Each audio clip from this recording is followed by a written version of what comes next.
Welcome, everybody, to another edition of the Matt Burdette Show. I'm Ryan Gasser of the Kenyon Sports Connection. To our far right, we have head coach of the baseball team, Matt Burdette, and joining us today, Nate Lotze, senior with the Lord's Baseball Program. Gentlemen, thank you for joining us. Coach, kind of a up and down weekend. You went 1-3 against Wittenberg. Despite being down, though, you saw a lot of new faces, and with those new faces, saw a consistent battling approach that lasted to the very last inning and the very last out. Just talk about that experience and seeing those guys go to the field and battle it out until the very end. Well, it's a unique setting for us because Wittenberg is in the conference, but they're in the other division. So the games don't count in the standings on the eastern side, but they do count in terms of, it's league play and you want to play well regardless. We did battle. We won game one, had opportunities to win game two, game three, and game four, and we did battle. So it was exciting. It was good to see. The one thing that I was really excited about was the fact that the games looked a little bit more baseball-like. There weren't 21-15 scores. The games were nip and tuck the whole way. We had to focus through the whole thing, and we did get to see some new faces and some new names, which I think is going to bode well for the future. And of those new faces, did you see anything that made you think that down the line that those guys are going to be major contributors once you hit the crossover weekend and potentially the NCAC tournament? Yeah, maybe. I don't know. I think we're always trying to figure that out. You do have your mainstays. Those guys are in the lineup all the time. Those guys who have proven productivity for multiple years. And then you have your young guys who have been kind of like that, but it's been for a shorter time. Maybe they've been great this year. And then you got those other guys who just need an opportunity. So we're trying to balance all of those things out. And I don't know that, because they had a great weekend this past weekend that they're in store for more, but they're probably in store for more opportunities, that's for sure. In a couple of those games, Coach, the team got down a little bit early, but as we mentioned, battled back and really made the game competitive. When you see your team get down early in innings 1 and 2, what kind of a pep talk are you giving them to prepare them to cut into that lead innings 3 through 7 or 3 through 9? Well, we try not to chase the score, to be honest with you. The game stays the same. Whether you're down, we've been down 21-4 in a game this year. We've also been up big, and nothing really changes. You still have to go out and stay with the approach, offensively, defensively, pitching, execute what you're trying to do. So the pep talk is to just stay the course, keep playing. There aren't any 8-run home runs. So if you're down by a bunch of runs, you still have to just be productive, take what the team gives you, and try to make the most of it. And if you can string together a good at-bat here and there, then maybe you can have a really big inning. The key is make a pitch, make a play. I've always said that. Pitchers need to make a pitch, and when they do, you need to make a play for them. And the same way on the offense. If you get your pitch, you got to do something with it, and hopefully we can string some things together on the positive side. And Nate, we'll bring you in on this question. As an older guy out there in the field and in a leadership role, what are you telling those guys when you're faced with a deficit to kind of get back into it? Yeah, like Coach said, I try to focus on telling guys to continue to focus on their at-bats. Go through the lineup the first time. Guys might not have had a great swing on the ball, might have seen some pitches that they didn't handle so well. So I try to tell guys to learn from their previous at-bats and then keep focusing on each at-bat as its own opportunity and move through the game and try to get your best swings off. And if you do that, I think we can build some rallies and end up fighting our way back into the game. But like Coach said, I don't think focusing on the score matters as much as just trying to continue playing hard and taking each at-bat seriously. So. Now for our off-topic topic, anybody that's watching or listening from a distance, Tuesday in Gambier has been ridden with snow, and so we have a chance to just vent on the weather. Coach, we'll begin with you. If you can control Earth's thermostat, what setting would you put it at? Well, 70 and sunny is pretty nice. I think I'd take that. I like the seasons. I definitely do. Summer, fall, winter, spring, sort of in that order. I just like them to stay in that order, to be honest with you. Snow on April 15th does not bode well for anybody in this region to play a baseball game or even to practice on your field. So, you have to come indoors. So 70 and sunny, sign me up, and we'll go from there. Nate, what about you? If you got a chance to control the Earth's thermostat, what would it be at? Yeah, 70 and sunny sounds pretty nice. I like the seasons as well, but winter, not really a big fan. I'm from Colorado, and so coming here in Colorado, it's snows but might be sunny the next day. Here, the winter lasts way too long. So I have a much shorter winter and probably replace that with some nice fall days and a longer summer. So we just need to copy and paste Sunday's forecast, 70 and sunny, and just keep on, pasting that across the calendar. Exactly. All right, guys. Well, let's get back onto the diamond. We're going to shift focus and put it more on Nate here. Nate, you've been with the program now 4 years. You're a senior. What's been the biggest change in you as a player, both on and off the field?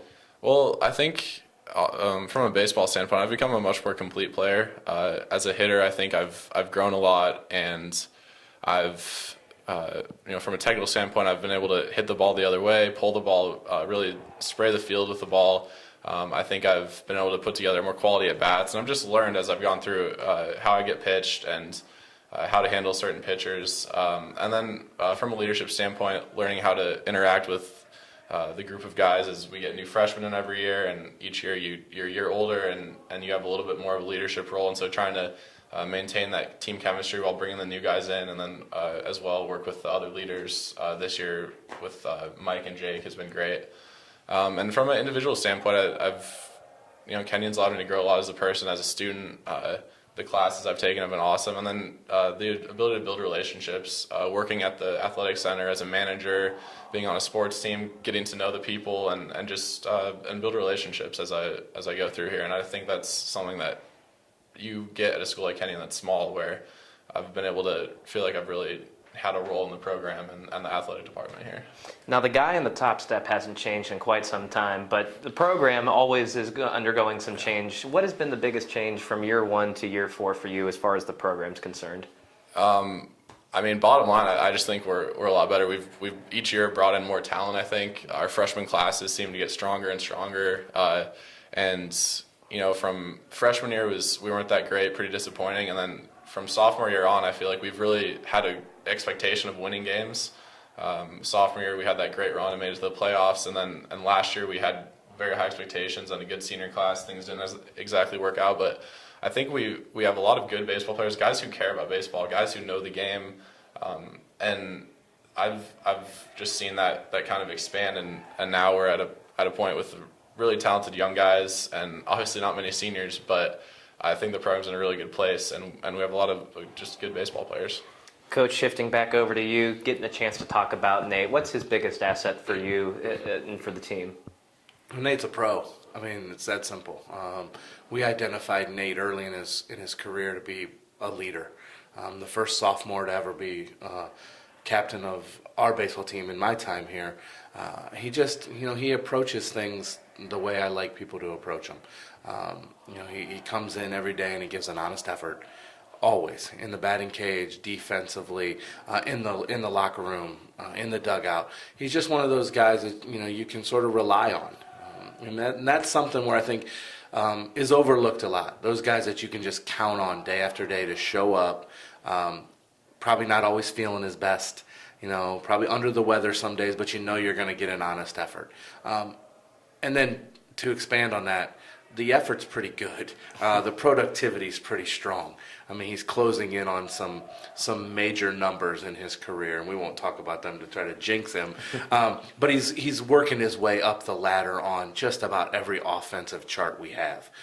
So, in terms of being a pro, the way he approaches things, his leadership, his productivity, you couldn't ask for a better captain and a better producer for Kenyon Baseball. And Nate, we want to close up shop with you. You had a really interesting experience last summer. You played in a summer wood bat league with some pretty prestigious competition. Just from the beginning, talk about that experience. Yeah, so I was in the Perfect Game Collegiate Baseball League in New York State, and I was playing on the Cooperstown team, actually. So, and Mike Jeffers and Paul Henshaw, some pitchers on our team, were also there.